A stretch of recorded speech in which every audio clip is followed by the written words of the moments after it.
is a best-selling author of several books known for their gripping and appealing narrative style written in simple language. He has written extensively in the genres of biography, translations, history, crime thrillers, mythology, and the paranormal.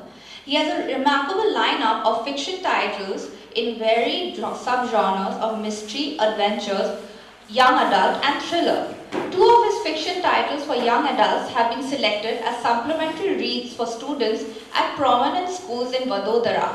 He has delivered lectures at eminent universities like IIT Kanpur, Sayaji Rao University in Baroda, IIT Delhi, and many more. He has also presented on All India Radio and the National Library. He has been a prominent speaker at many prestigious literary festivals and is an alumnus of IIM Lucknow, Lamatni for Boys, and Dolna Day School. He runs a family-owned business of pharmaceutical manufacturing and marketing jointly headquartered in the Vadodara and Kolkata regions. Please, if you could give a round of applause to him.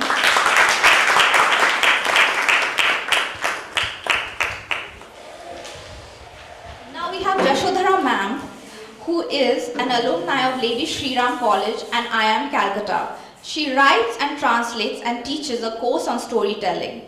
She is the author of 2 books of the Woodkeepers trilogy, The Woodkeepers and the Sky Serpent, the first being a bestseller on debut.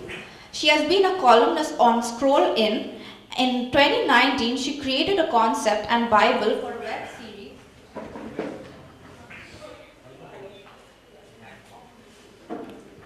Sorry.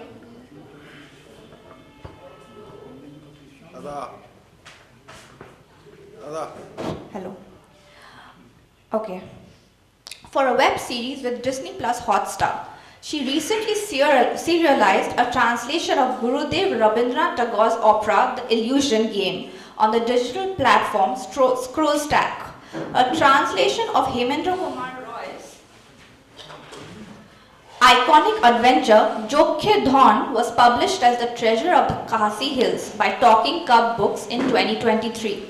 So we have The Treasure of the Khasi Hills with us. If you could just hold it up for the audience. We also have this at the Story Bookstore.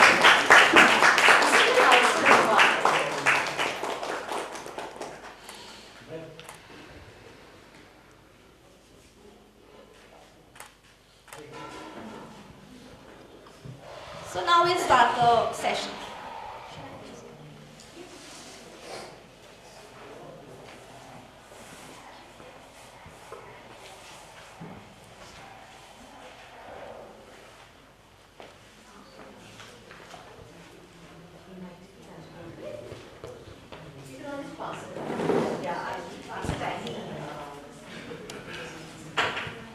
Hello, I just wanted to welcome you both to the Alka Jalan Foundation, and I'm very excited to talk about the thrilling way of how you all have translated these ghost stories. You having one story which is a very nostalgic story which was written in Bengal nearly a century ago. And how you've translated 13 short stories of mystery, the paranormal world and the supernatural world into simple English literature for any age group to read. So I wanted to start off talking about your book, ma'am. That was one of the first books I have read, which has been translated from Bengali literature into English. So the story has been written by Hemendra Roy Kumar Roy, and has been credited with creating the genres of horror and speculative fiction and adventure for children from all ages as well as young adults. And I found the story quite interesting because the main person in the story, the main character, I've seen that you've given a lot of reference. He has used his wits because he was a wiser, older gentleman and a character who, gave me a comparison to the Sherlock. So he was like a Bengali Sherlock, is what I have, understood. You're talking about Bimon. Yes, Bimon. So, just wanted to give you all a synopsis of the story. 17-year-old Kumar finds a human skull in his grandfather's trunk. On looking carefully, he discovers that there are tiny carvings on it, which is a code to a treasure. He confides in his older and wiser friend Bimol, and together they begin to unravel the mystery of the skull. So they set off on this very long and mysterious journey from the comforts of Calcutta to a mysterious land in the Khasi Hills.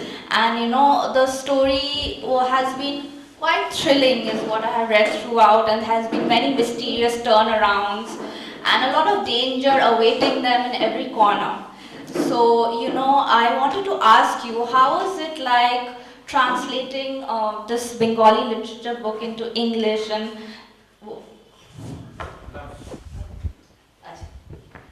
Hello, yeah. First of all, Alkaji, thank you very much for having us here. It's a delightful venue, and all the more delightful for its flexibility and how quickly you just got us inside and made us comfortable. Thank you again. So, yes, how your question was about how difficult it was? What made you particularly want to translate this book, and Oh, how right, was right, the experience of translating a nostalgic book, because this book was given to you by your Haha Pishi, as what you read in the beginning. So this book it was written around 90 years ago. I think 1931 is when it was published, but it was written a bit earlier. And Hemendra, today, I don't know how many children know Hemendra, but people of a certain age, people my age and a little bit younger, would probably remember him as this iconic adventure and detective story writer in Bangla. I mean, you picked up a Hemendra book once upon a time, it just guaranteed you really good nighttime, bedtime reading, and it was just great fun. And Jokirtan, of course, which is what I've translated, is one of his first adventures with Bimol and Kumar. Kumar is a little bit younger than Bimol. Kumar is a little naive, he's a little shy of danger, overprotective widowed mother, and Bimol is the daredevil. Bimol is everything Kumar wants to be. And Bimol is, he works out, he packs a gun, and he's very much the hunting, shooting type. And these two obviously, go on this grand adventure because they find a Morar Khuli, a skull with a code that has been kind of encrypted code that has been kind of carved into the bone. Now, the imagery is so much like Kapalix, and we're very used to that. So the immediate Indianization of what is essentially a very westernized adventure story format. And I thought when I did it, and he must have thought the very same thing 90 years ago, that nobody's done this before in India. I'm going to bring this genre here, and it's going to be fantastic. The other thing for him, it was, apart from writing adventure stories, for him it was an act of nationalism. At that time, when you were effectively a second-class citizen in British-ruled India, and all of us were constantly being told in India that Indians can't govern, Indians can't do this, Indians can't do that. He felt the imperative, and I'm sure many other cultural leaders in many other parts of India, I'm just ignorant so I cannot comment on other regions, but definitely here in Bengali language, he felt children must be given a different and alternative version, so that they have something to look forward to aspire to be, and you don't have to necessarily go by someone else's description of who you are. And it was an act of rebellion in his own way, and it was also superbly popular, an extreme hit. And that's why I thought, how would this now read 90 years later? Would it be dated? Would it be just as much fun? Who are the children who'd like it? What is the age group it would appeal to? And just a question, because nowadays children read a lot and they read slightly different things. They do read adventures, but they're made for their times. And this is very clearly an adventure story, but it is a century old. And it's undivided India. And this adventure takes you through partly Calcutta, then Bangladesh, then Assam, then into Meghalaya, and these are all different states now. But at that point in time, it would have been one. They would have just been going through. I'm guessing Bengal, the Bengal presidency, or the edges of it into the Khasi Hills. That was one. The other thing was the concept of jock, which I just wanted to see how that would play out. We love our ghost stories, and Indianized ghost stories. I mean, would it still make people, would it still, send shivers down our spine? I mean, we have electricity everywhere now. And electricity, is the killer of ghost stories. So you're saying that, if a young reader now reads your story, will the effect and the chilling stories of the jockey or a yaksha have as much importance now on a young reader as it would have many years ago? Yeah, I was curious. I confess that I loved it, so I did it, and there are children who have loved it, and children who've also said, I can't quite relate. And I think part of it is also because so much of it is in the wilds, in an India that now physically doesn't exist. We've built over everything, we've got, But equally there are children who've read some of the descriptions of nature of Assam and the Khasi Hills as they were then, and have told me, this is fantastic, I didn't know it could look like that, I had no idea. There are bits of it reminded me of, someone said Shillong, somebody said, Darjeeling, but, so little bits of points to connect. Where I think I've succeeded is a lot of older generation people bonding with the typically grandchildren, great nephews, that cross-generational gap through the story. I found it worked very well there.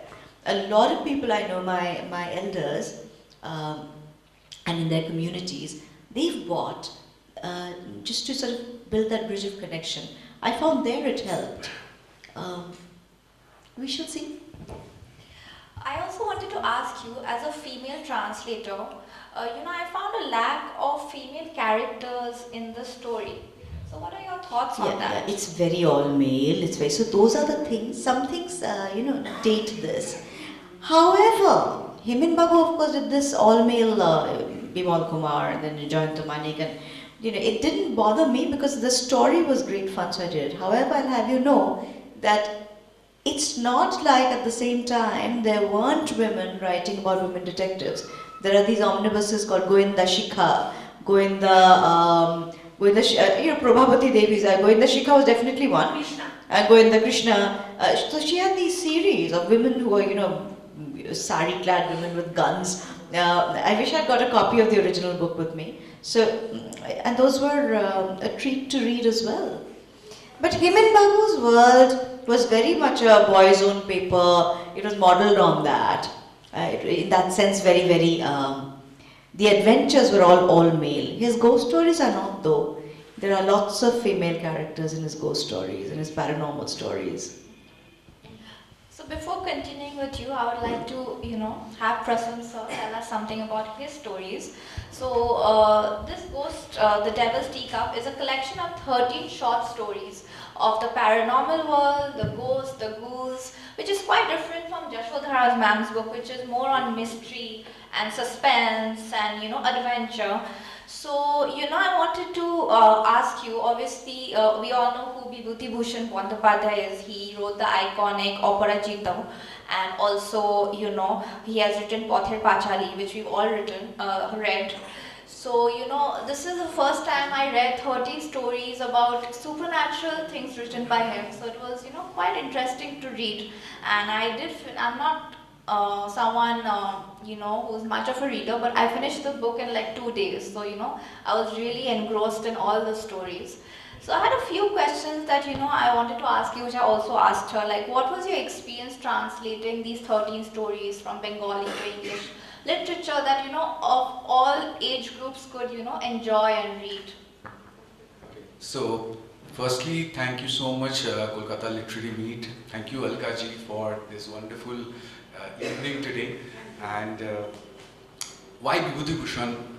There are quite a few reasons, and let me tell you, the evening that we have around us today, with this drizzle happening and the darkness, that is where all of Bibhutibhushan's stories would begin with, where the protagonist would sit with a bowl of moody and tele bhaja and start telling we are kind of one safe his indoors, stories. but actually, Yes. So, translating Bibhutibhushan, initially it was intimidating, I would say, because he's such a stalwart. And there's another point to this is the people who don't read Bengali, they don't know Bibhutibhushan beyond the Upu trilogy, as they refer to it. And his name is spelled so large, it's Bibhutibhushan Bandyopadhyay, that half of the people you ask who was the author of the book on which Satyajit Ray made his movie on, they would say something like that, Vibhuti or like that. So they don't even know his full name. So apart from that, he had written so many other stories. Especially he has, I think, about 40 horror stories to his credit that he had written, short stories, and each of them had a different kind of a flavor to them. So every story, either something would have a comical element to that horror, or it would have an occult thing. If you read Tarana Tantrik, it's tantric thing. If you read Vigomollar, it's like a total tantra-based Buddhist tantric effects coming into play where the story proceeds on. So every story has a different flavor to it, and that is what interested me. There are 13 stories over here. I tried to choose out of those 38, 40 stories, some of these which have a unique flavor in itself. So there is this story called Peyala, which he had written, and that is what we had named as the Devil's Teacup over here. So it's something which is very, very different, and where we see Bibhutibhushan coming on, like Jashodhara ji said, that they were authors who had written about 100 years ago, and Bengal was mostly situated in the villages at that time. City was only a minor part of the entire Bengal as we see it. So every story of his was very, very descriptive of the nature that surrounds that particular story. So when a protagonist is going on a boat and he's experiencing a paranormal activity which is happening, Bibhutibhushan goes on to describe the nature which is all around, the number of trees, the species of trees that are surrounding, how the moonlight is playing an effect on all those wilderness, and then the spookiness comes out from that story. So whoever is reading it, they will get that effect into that, I think that atmosphere, nature as a creator of atmosphere and ghost stories, Bibhutibhushan, I think, did it better than most people. I'm thinking of Sheridan Le Fanu, and I'm thinking of Bibhutibhushan Bandyopadhyay at the same time. He was wholly Indianized because his ghost stories, his paranormal stories are wholly Indianized, as opposed to Hemendra, whose was a Western construct. He took the neo-Gothic horror concept and brought it to Bangla literature, but Bibhutibhushan was entirely indigenous in the way he created. But both of them used nature to it would sound as if the nature as is a tool, one of the characters in the story. In Bibhutibhushan, Hemendra was not so much, No, but yes. but nature was used as a tool in both cases to bring that sense of atmosphere. And I think in a very urbanized world, the way we fear things has changed. Today we'll be afraid of a lonely corridor in a hotel. We will not be afraid of a really dark street with lots of trees, because there'll be very few of those. We don't have very many dark streets. Everything is lit up. Everywhere we have CCTV cameras. So, and therefore, Japanese horror has people, being really afraid of a growing patch of damp that drips for no reason. Right. That's like really scary in today's world. But that was not the case, when Bibhutibhushan wrote, or when Hemendra wrote. We were actually scared of the dark. And to today people are reading horror as a genre also. So there are so many horror books which you get to see at bookstores, online. So there is a liking for horror through storybooks, through audio stories, everywhere. So these stories come out as unique in their own flavors and can interest readers of all ages. So that was the impetus, I would say. But definitely the way he described things, so every story of his was very descriptive. So putting that down into English and making it relevant for today's generation, that was a challenge, I would say. So I have tried to do that. So please do read and let me know. I'm sure you succeeded. In my case, of course, I began this as a blog a good 10 years ago. So this thing was done 10 years ago. Then I waited and I took it off the blog thing because I suddenly realized Hemendra was under copyright. So if I have to make a penny out of it, I should not release it or share it before the copyright period was up, because I couldn't trace his family, which is a bit of a tragedy because he was a family friend. He was a friend of my grandfather. Now my grandfather was a professor of English literature, but he was also an editor at Mitra and Ghosh, and he edited Bibhutibhushan, by the way. He was an editor of Bibhutibhushan and many other big names.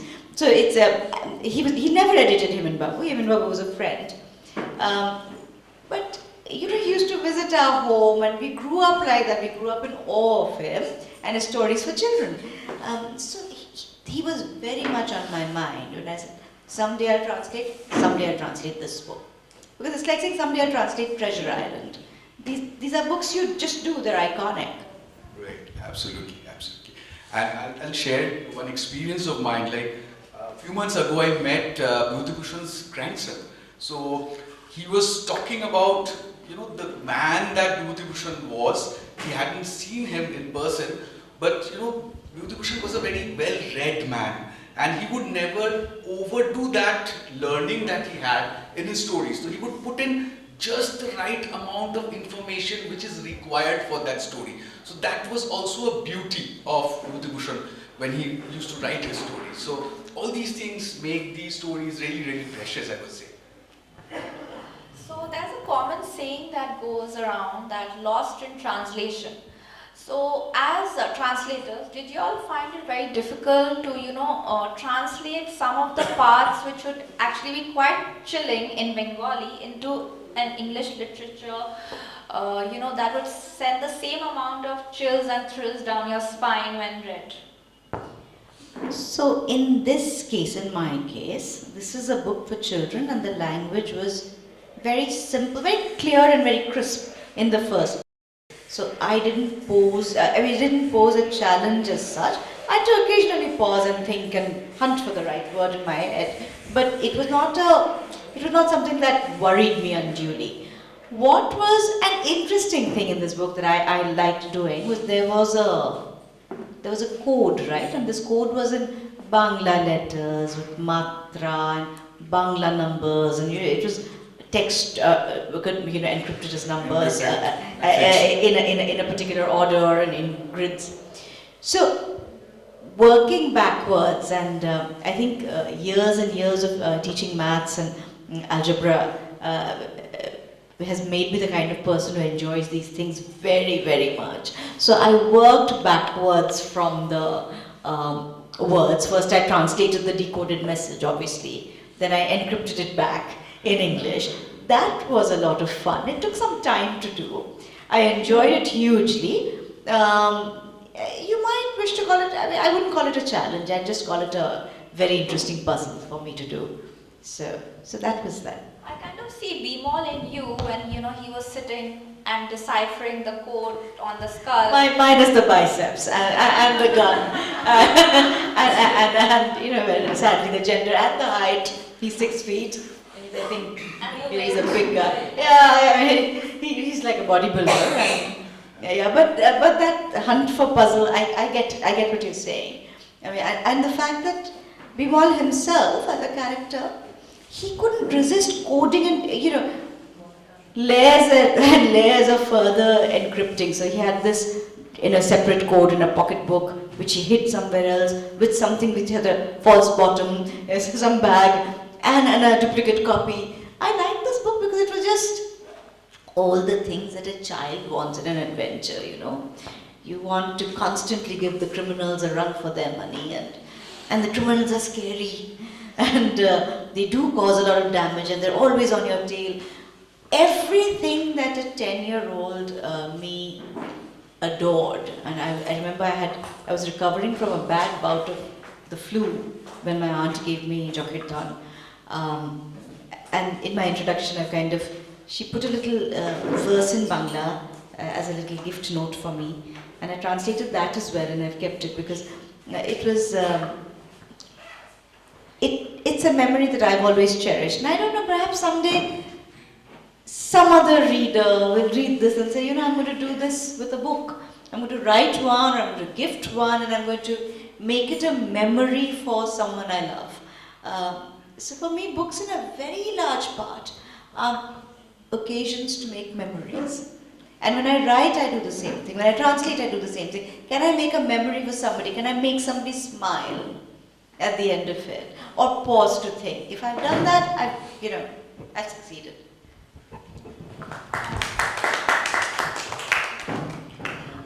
Did you face any challenges? So challenges, I won't say challenges while translating the spookiness or the horror part of it, but there are very, very Bengali terms in Bibhutibhushan's writing. For example, there's a story which is there in this book, Bangla te otake bole Bhootik Palanko. So it's called the phantom bed in this book. So there the protagonist is entering a road, by-lane, which is a very Chinese locality, and there was a lot of stench and all from the garbage vats all around, and he says that এখানে ঢুকে আমার অন্নপ্রাশনের ভাত উঠে এলো.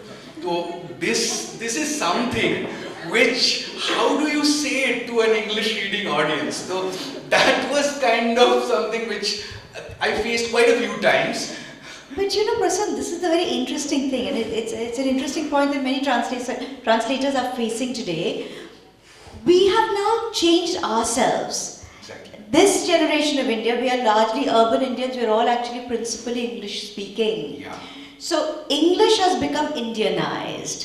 Today, when we come from a Bengal, we have perhaps a Bengali English.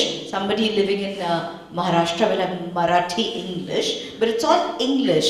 And one of the things that I find quite endearing about modern translation, as opposed to those that were done, 30 years ago, is that modern Indian translations have an accent.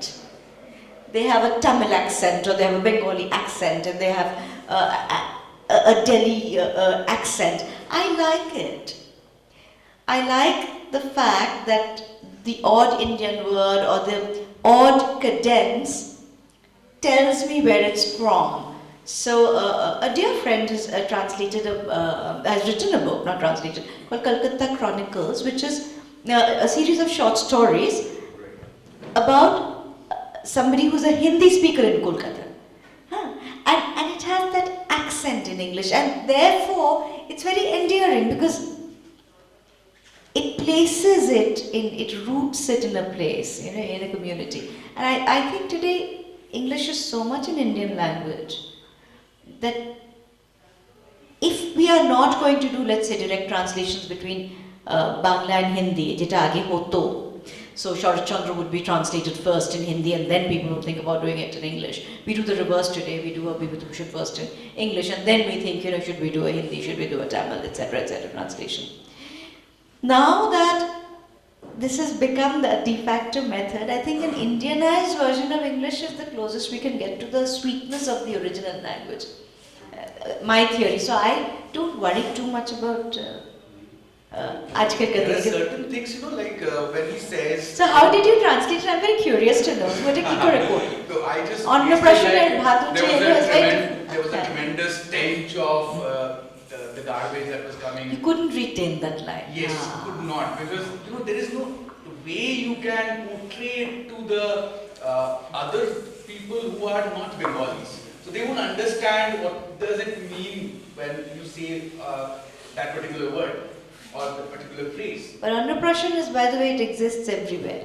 Yeah, but certain words I had retained the original Bengali word and parallelly I had put in a Yeah. or a footnote. Yeah. For example, this thing belongs to the age of Alivardi Khan. Now, Alivardi Khan, who was that person? So put it on a footnote. So that's how we had tried to retain some of these facts over there, so that the originality of the story remains. So when he says there's a Moshla Dokan, which is very, very, local, I would say. So why not say it as Moshla Dokan and then refer it to, on a footnote, at what is supposed to be meant by a Moshla Dokan. So anybody who is not a Bengali or not an Indian also, they can understand what it's being referred to. So in my case, coming back to that point, one of the calls I took, when I did this thing as a blog a decade ago, in every blog, because it's a blog, every chapter would be one bit of the blog, and I would do the footnotes per blog if I felt that. So there were 30 footnotes at the very least. But in a book, I did not want 30 footnotes. I wanted maximum maybe 5. Because when I read books, I don't like to read many footnotes. So I just thought, many children will probably be like me, very impatient, and who will read this will start. I kept in mind an 8-year-old. 8 বছরের বাচ্চা may not particularly want to. They may want to read on. So then what I did was, some of these I retained, the really one, and some I went the route of that Indianized translation. Right. So I kind of mixed it up a little bit. Some I explained in the introduction, like, the fact that it was pre-partition and all of that, because I felt children today would need that context of it. And the fact that there were no girls, I mentioned that, so I would have loved it, but in those days, many adventure stories didn't have girls. Or they wouldn't have the mix. You could have an all-girls story or an all-boys story. You would not have the mixed and having adventures. Which we never see nowadays. They're all mixed, right? Boys and girls both. So as a reader, I wanted to ask you a question. When I started reading the story and till I got to very much towards the end, I always thought that, someone in the story was, giving out information to another person in the story, and, that person was always one step ahead of them. So did you also feel that when you first read the story as a child? Like, what are your thoughts on that? Well, as you know, a book is a very individual experience. And if you give too much away, I might spoil it for another reader. So I'm going to just say that the suspense for me, when I read it the first time, never let up.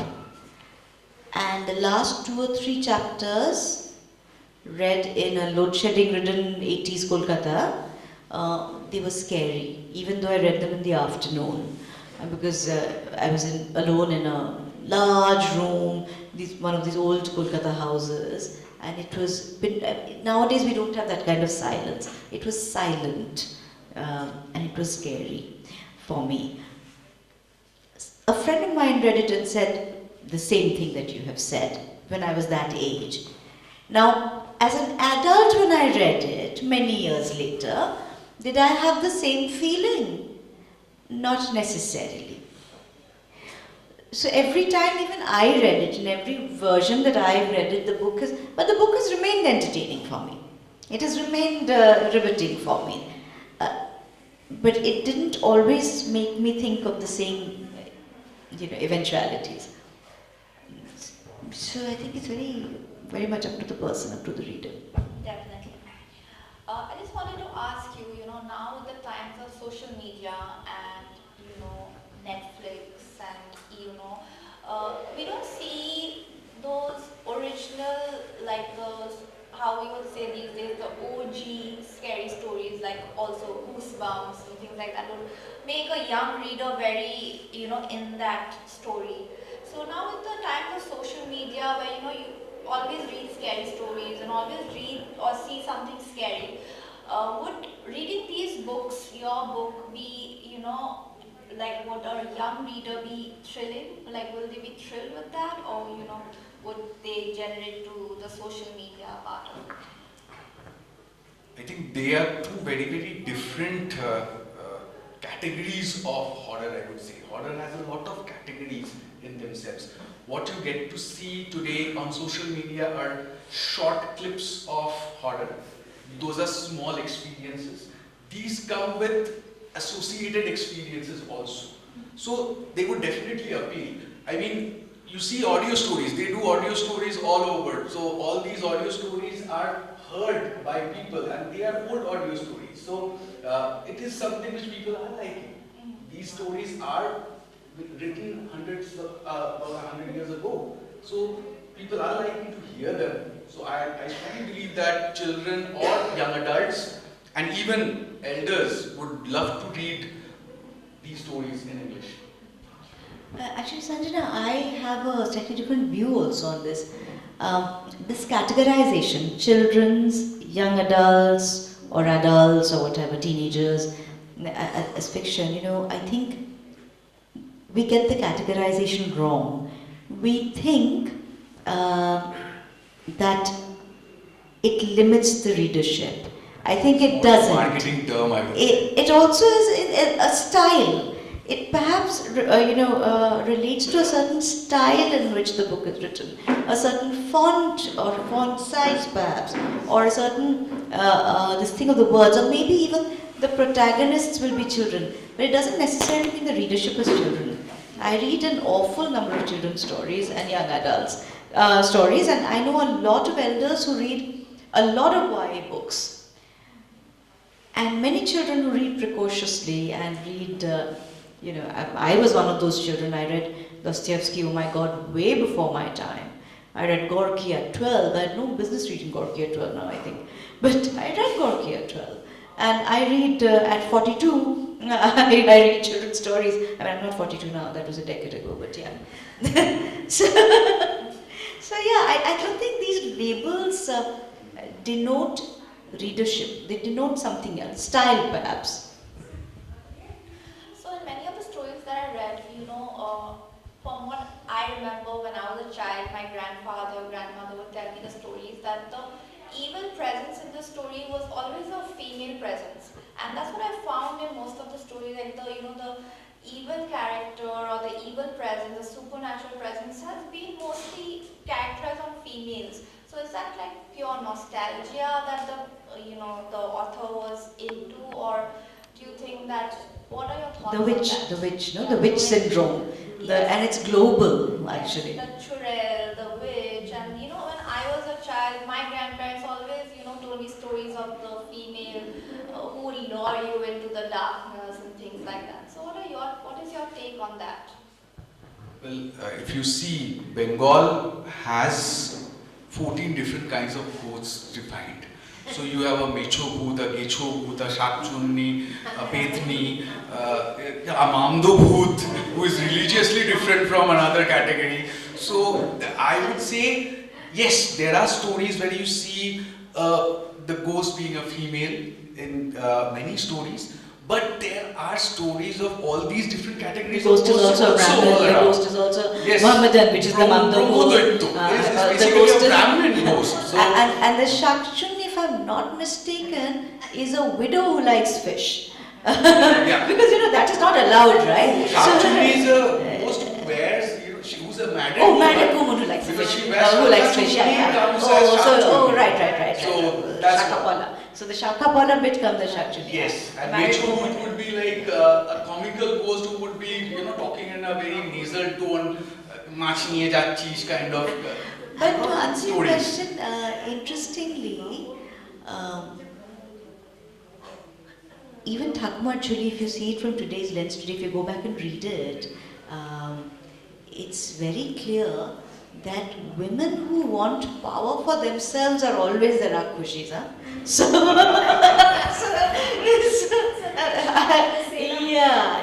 I'm afraid all these Rakoshis, poor women. I mean, all of us women who might aspire to be, board members or sitting in senior executive cabins, we have no choice but to be Rakoshi under In Takmachi Rabindranath's ghost stories, you would find a lot of female ghosts that way. You need Konkal, you need... Yeah, and the other stereotype being the seductress, right? Yeah. Also something to fear. With their charm and their beauty. Yeah, who would lure you in, and then you would have it, mister. I think that's quite prevalent today time, and that's a good. So before opening the floor up to some questions, I wanted to ask you both a last question. It was connected to something you had said before. So in a lot of the stories, the protagonist and his accompanying friends would always be lured from the comfort of Calcutta or their home into a mysterious area like the hills or the forests, and that would set a tone for the scary stories.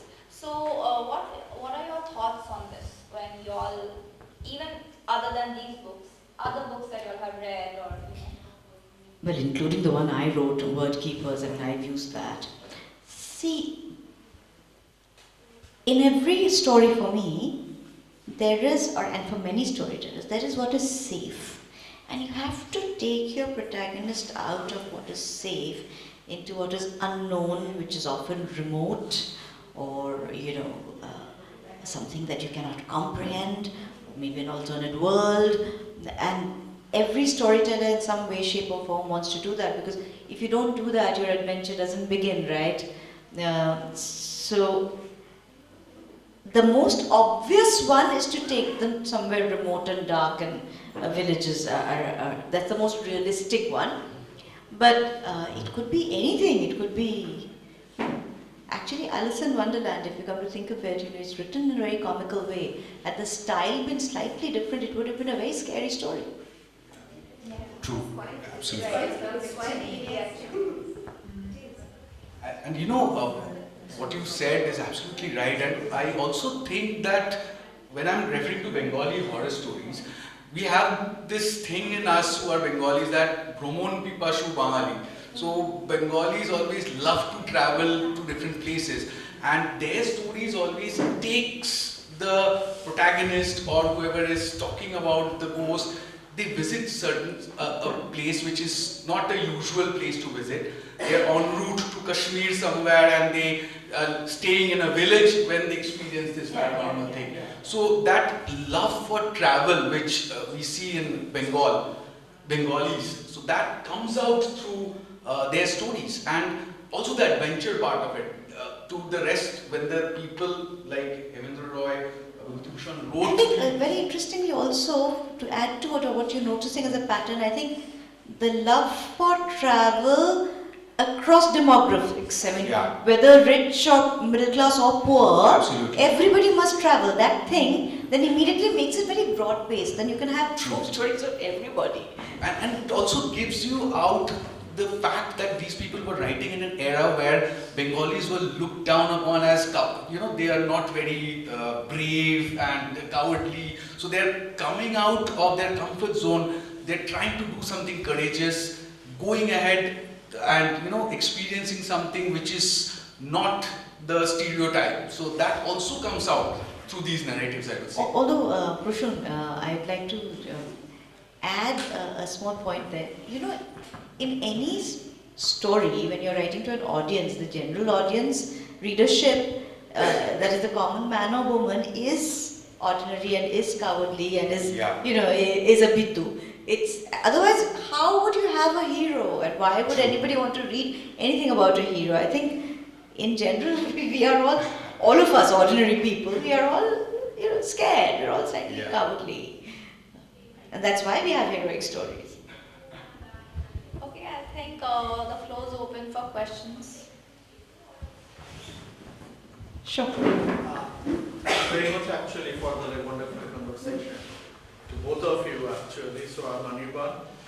I left India a long time back, almost 17 years back. So I've been just back in the city for a few months.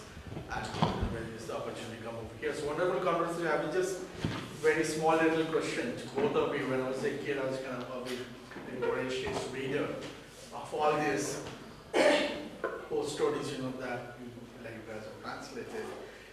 Now, in this last 16, 17 years, I've traveled around the world and seen different. So when I was here in my 19 or 20, when I was that age, my perception was that the epicenter of fear was poverty, and the epicenter of fear was superstition and poverty. Later on, when I went abroad, did my studies over there, graduated, I was working in New York and Texas at one of the famous engineering architecture company, Jacobs Engineering. They have this huge building at New York and Tokyo as well. The interesting thing why I'm saying this, I never found in any of these buildings they had the 13th floor. So it was 12th and 14th. At New York, at Texas, even at Tokyo, Osaka, all these places. So it contradicted my mind because I had always thought, as you say, kind of poverty generated fear or superstition. But then I saw that, hey, this is the kind of land of prosperity, the United States or Japan. But still they are seemingly utmostly fearful of anything like 30. But a lot of these, whether they're superstition, that they come from, that's so deep in our mass consciousness. The concept of one person's superstition is another person's fable or fairy tale or folk story, and they're very deeply buried within us. And I wouldn't be surprised at all if the US was the mother of places of all kinds of superstitions, because every culture would have brought this. The Irish would have got their own, the Scots would have, I don't know, the French would have, the Africans would have, and now Indians, we would have, we all would have got our folk tales and our beliefs, and in some way or shape or form it would have steeped in. It's just another form, if you think about it, it's another form of storytelling, just it's subliminal. Okay, so what I was just trying to kind of ask you, to both of you, what's your future plan actually? I mean, you don't have to disclose that to me, what's your future plan? As in creatively? Yeah, in kind of creativity, you want to stick to translation only, or kind of creative? No. So I don't know about Prasun, but I have 2 other young adult books out of my own, and I have to finish the 3rd one. It's a decade late. So I'm going to do the 3rd book. I've given a children's story, Ek Shulbin Dada. So I've submitted a children's story to my publishers for much younger children, and if they like it, hopefully that will be out. And on my blog, I'm translating Rabindranath's operas. I finished Maya Khela and Shapmochon, and this year I want to do Chitrangada. So that's my plan for now. Okay, so for me, I would say translations is something which I am doing and I'll do. Apart from that, I am a biographer also. I have written the biography of Sri Rashtrihari Bose. It's called A Samurai Dream of Azad Hind, got published last year. I am working on a few titles on the unsung heroes from Bengal.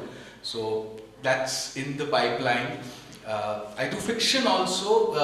There's a book called Devi which got released in October. It's a murder mystery based out of Kolkata surrounding the Durga Puja festival. So I keep on writing in different subjects, I would say. So genres, I think, is something which segregates, like you said, the thought process. But to a person who writes, any subject which interests you would turn out to be a book if you are willing to write it. So I'm doing that as well. Thanks very much.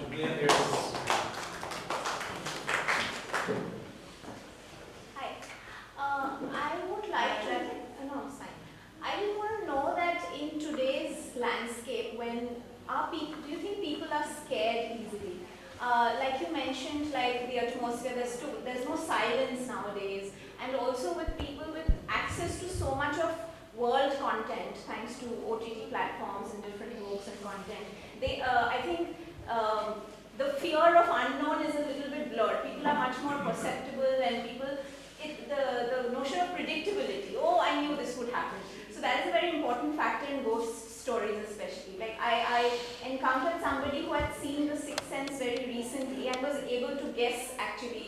what happened, which I never could when I saw it first. So do you think that in today's landscape with all the access to everything, do people still get scared? And I'm asking this especially in the context of the fact that you have translated something which was written at a time when that notion of predictability was a lot more prominent.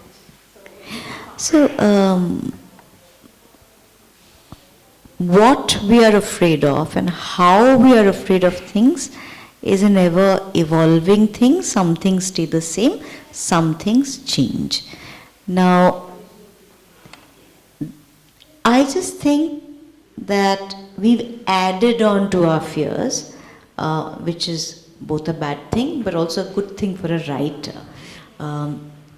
So the kind of things that gave you a little shiver down your spine, the adventure, that sense of uncertainty, still works, but works on certain days and at certain times, because you will not have this kind of, you will not be able to sink into this kind of solitude and have that, the same sense. No book feels the same second time read anyway. But there are still some of us who read Treasure Island, and we're transported. So a book like this, a book like that will work when you want to get transported and get your fears from there. Because there's a certain comfort in it, You could get afraid that now I'm not afraid, right? We live in modern times. Nothing can happen now. But then the more uncomfortable, scary stories are the ones that are written, these urban horror stories that are set now and today. They really scare me because I'm a big Bhitu.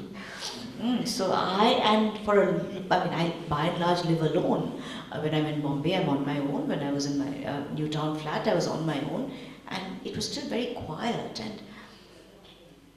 And when you just read about, let's say, a spot of damp that's just increasing and drip, drip, drip, that water falls every day and it increases and there's no reason for it or something, it's actually terrifying. So that's one new kind of fear, the urban isolation kind of fear.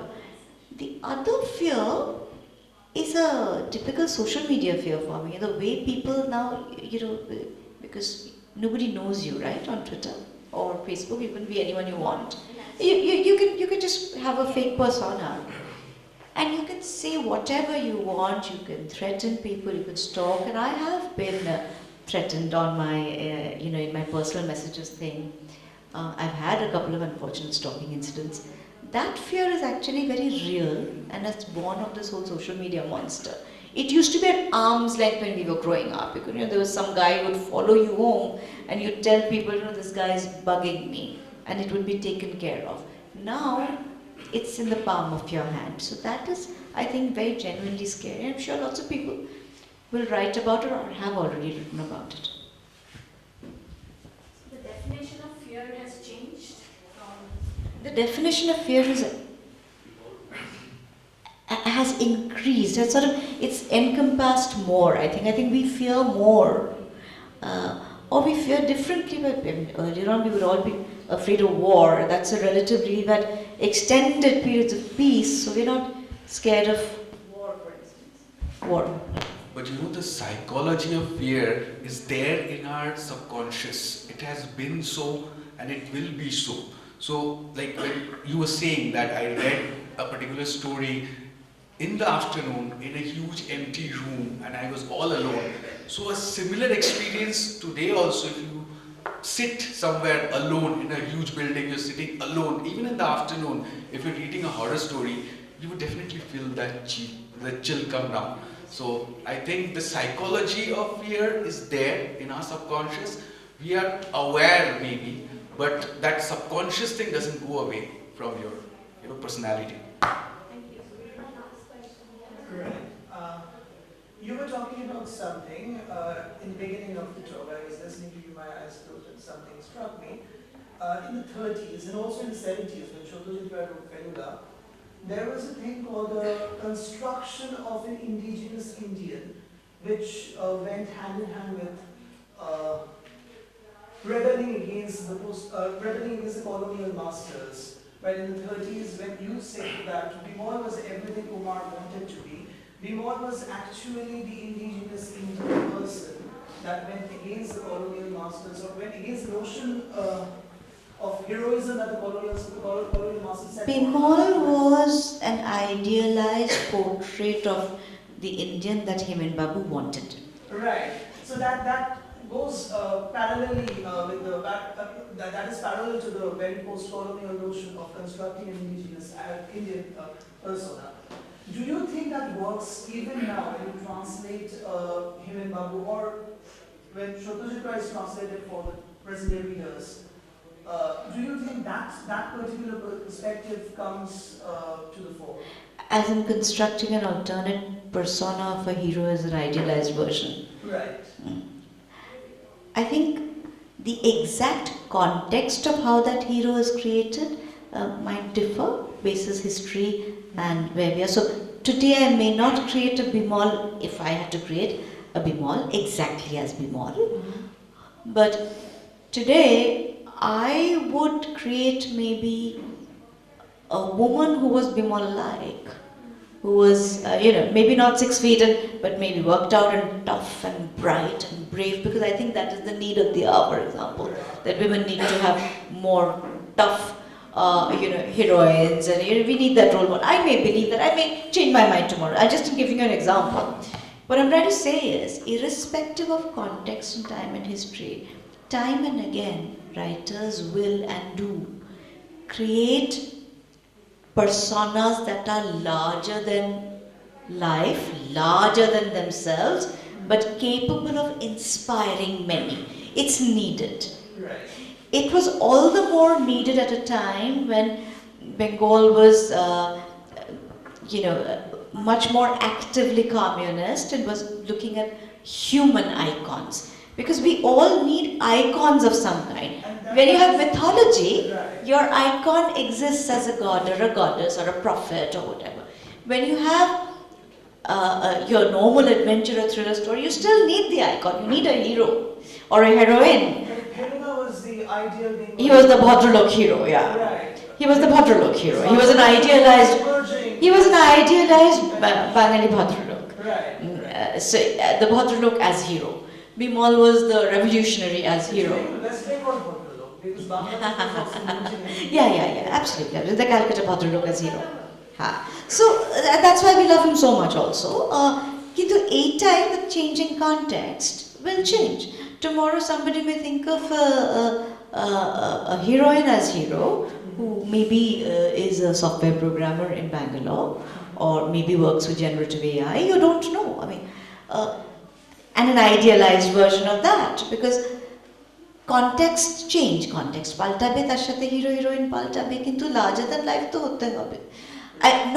Perhaps not even overtly, but you eventually discover. No, the hero nale golpo hobe ki kore. True. Thanks. Would two questions, if you don't mind. I can speak loudly. Can you all hear me? Okay. So I'm a teacher, and I believe you are also to some. I used to, and I still do. I take a course at a time when they call me. So we are sometimes a little saddened that the modern child is not reading as much as we would like them to read. The modern child is more involved in television or media or whatever else. So, since both of you have translated children's books, is this a definite attempt to bring the child back into the reading room?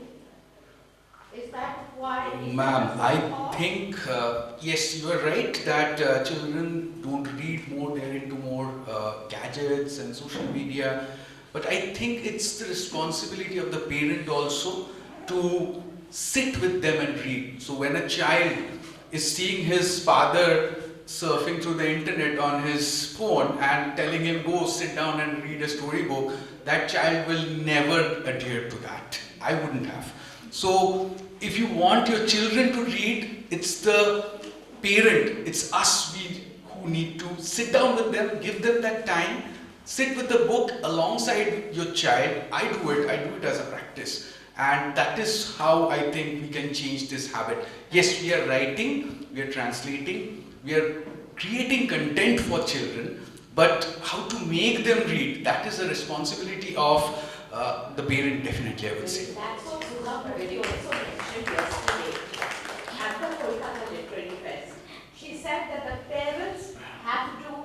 inculcated by reading themselves. That's Yes, what- exactly, So, ma'am. And that's true because when I sit, I'm writing something and my daughter is seeing it, she sits down with a small notebook and she also said, I'm also writing a story. So, and she's writing something, whatever she feels like, and that is creating that habit in that child. So why? So I must tell you, I don't have children, I have a dog. ও বই খায় বই পড়ে না so it devours books but not in the way you want anyone to. But I do believe, so I don't really like forcing anybody to do anything because I hate being forced. But in my experience, I grew up in a book-lined household. I have a book-lined household.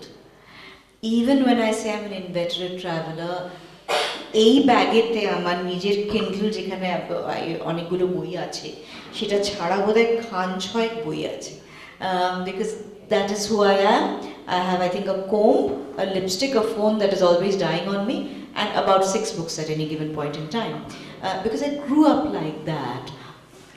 Today, of course, if I had a child, I would not necessarily insist that the child read this way or that way. I would leave a lot of books scattered. I would also leave a lot of audiobook options available.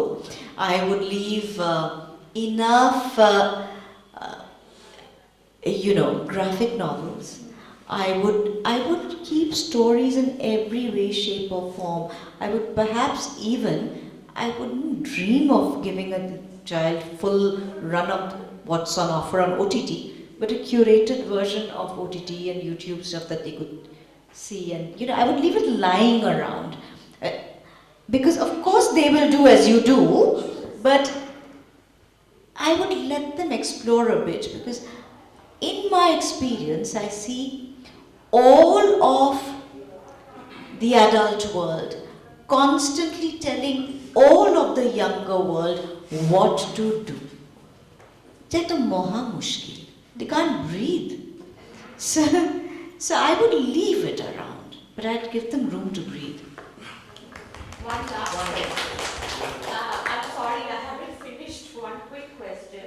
So now that these books have been written and they've been translated, any hope of seeing them on the... Jashodhara is already a movie হয়ে গেছে, but I don't think it's necessarily very, it was not well made in my view, because to make it well would mean recreating that nature. ওটা CGI ছাড়া হবে না, because that route, that pathway doesn't look like that anymore. We don't have that India anymore. That's why I wrote this book, because otherwise children won't even know. It's more like when they read about that road trip, kids come and ask me, I didn't know it could look like this. I had no idea it would be so green. I live around here, but we only see buildings, we see concrete. That's what India looks like today. Thank you so much, Jashodhara ma'am, Prasun sir, for this really thrilling experience to hear your translation stories, with the weather being so nice outside, and hope to see you soon. Thank you. Sanjna.